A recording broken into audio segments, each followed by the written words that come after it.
बोलो भारत माता की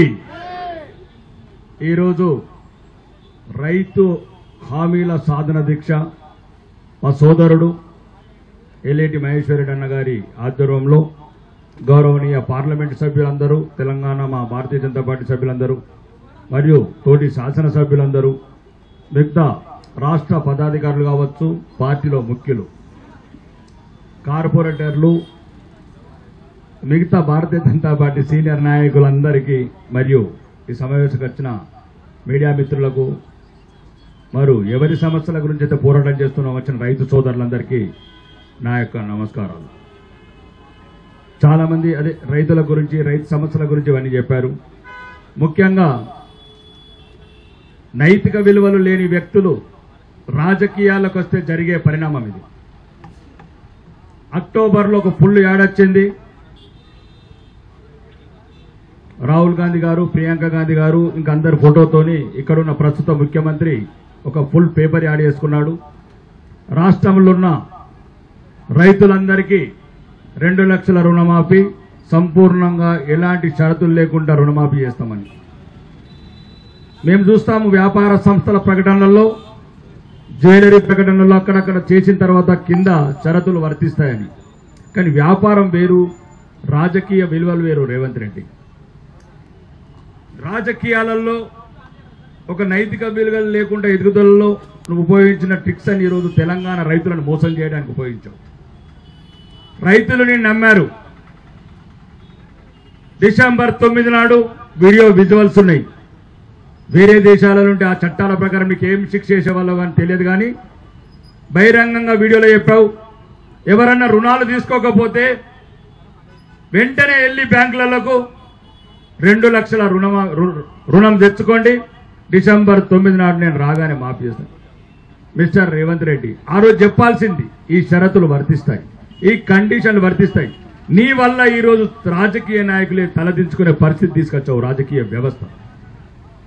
ముఖ్యంగా ఒకవేళ ఇంకొకరున్నాడు ఫామ్ హౌస్లో దాగి పడుకున్న ప్రతిపక్ష నాయకుడు ఈరోజు తెలంగాణ ప్రజల దిక్కు ఆశ మొత్తం భారతీయ జనతా పార్టీ వైపు చూస్తున్నది. 36% ఓట్లు తీసుకొని వాళ్ళ ఆశీర్వాదం తీసుకొని రైతుల పక్షాన్ని ఈరోజు నిలబడ్డాము, కొట్లాడుతున్నామంటే భారతీయ జనతా పార్టీ మాత్రమే.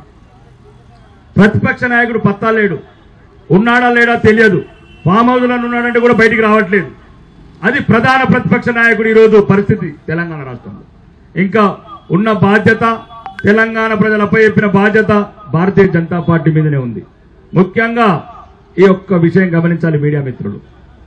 ఇక్కడున్న ఒక మాజీ మంత్రి కాళేశ్వరరావు అనే అతను, తన్నీరు కాళేశ్వరరావు అనే మంత్రి, మాజీ మంత్రి, ఆగస్టు 15 నాడు రుణమాఫీ అయిపోతే రాజీనామా చేస్తాడు. ఆగస్టు 15 నాడు ఇప్పుడున్న ప్రస్తుత ముఖ్యమంత్రి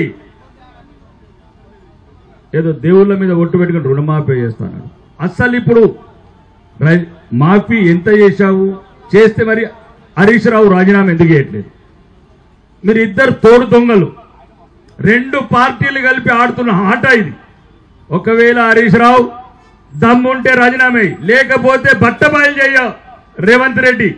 ఇద్దరు చాట్లో టీఆర్ఎస్ వాళ్ళు కాంగ్రెస్ వాళ్ళు ఒక్కటై తెలంగాణ ప్రజలను మోసం చేస్తున్నారు, తెలంగాణ రైతులను మోసం చేస్తున్నారు.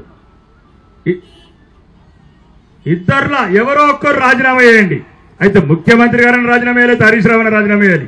రెండోది Revanth Reddy and finance minister గారికి దయచేసి ₹1,00,000 రుణమాఫీ చేసినప్పుడు 17,000 కోట్లు ఎట్లయింది, 2 లక్షల రుణమాఫీ చేసినప్పుడు 17,000 కోట్లు ఎట్లయింది? ఈ లెక్కలెట్లా, ఈ మర్మం ఏంది? తెలంగాణ ప్రజల్ని అమాయకులు అనుకుని ఈ రకంగా రైతులని నట్టేట ముంచిన ప్రభుత్వం ఇది.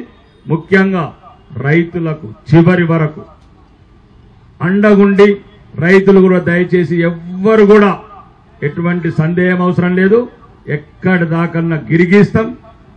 తెలంగాణను అవసరమైతే ఎక్కడికన్నా కాంగ్రెస్ నాయకులని ఎలా రైతులని ఏ రకంగా చైతన్యం చేయాలా, 2 లక్షల ఉద్యమాలు చేయాలా ప్రజాక్షేత్రంలో చేసి ఆ 2 లక్షల రుణమాఫీ చేసే వరకు విశ్రమించము. ముఖ్యంగా దమ్ముంటే కాంగ్రెస్ నాయకులకు చెప్తున్న ఈ వేదిక ద్వారా ఒక్కడన్నా వెళ్ళండి ప్రజలకు. ఈరోజు మీరు గన్మేలు లేకుండా రైతుల మధ్యన ఒక్కడన్న దమ్ములుంటే నిజంగా మీరు సీనియర్లను కూడా ప్రతి ఒక్కరు 4 సార్లు 5 సార్లు కూడా చెప్తున్నారు. ఏదైతే ఒక్కసారి ప్రజలకు రైతులకు వెళ్ళండి, మీరు చేసిన మోసం బట్టబయలవుతుంది. కాబట్టి దయచేసి తెలంగాణ ప్రజానీకం కూడా ఆలోచించండి. భారతీయ జనతా పార్టీ అంటేనే ఈ దేశం గురించి, రైతుల గురించి, ధర్మం గురించి ఉన్న పార్టీ. ముఖ్యంగా ఈసారి మాత్రం మళ్ళీ మోసపోకుండా ఎలక్షన్లు వచ్చే ఇట్లాంటి నైతిక విలువైన రాజకీయ నాయకులు ఇట్లాంటి పథకాలు, మోసపూరిత పథకాలు నమ్మకుండా ఈ దేశం గురించి ఉన్న పార్టీని గౌరవించి, రైతుల గురించి ఉన్న పార్టీని గౌరవించి, మళ్ళీ ఏదైతే తప్పు చేసామో ఆ తప్పుని సరిదిద్దుకొని భవిష్యత్తులో మన భారతీయ జనతా పార్టీని తెచ్చుకొని రైతులకు సంబంధించిన అన్ని సమస్యలు పరిష్కరించమని చెప్తూ ఈ అవకాశం ఇచ్చిన పెద్దలందరికీ నా యొక్క ధన్యవాదాలు తెలుపుతూ బోలో భారత్ మాతాకి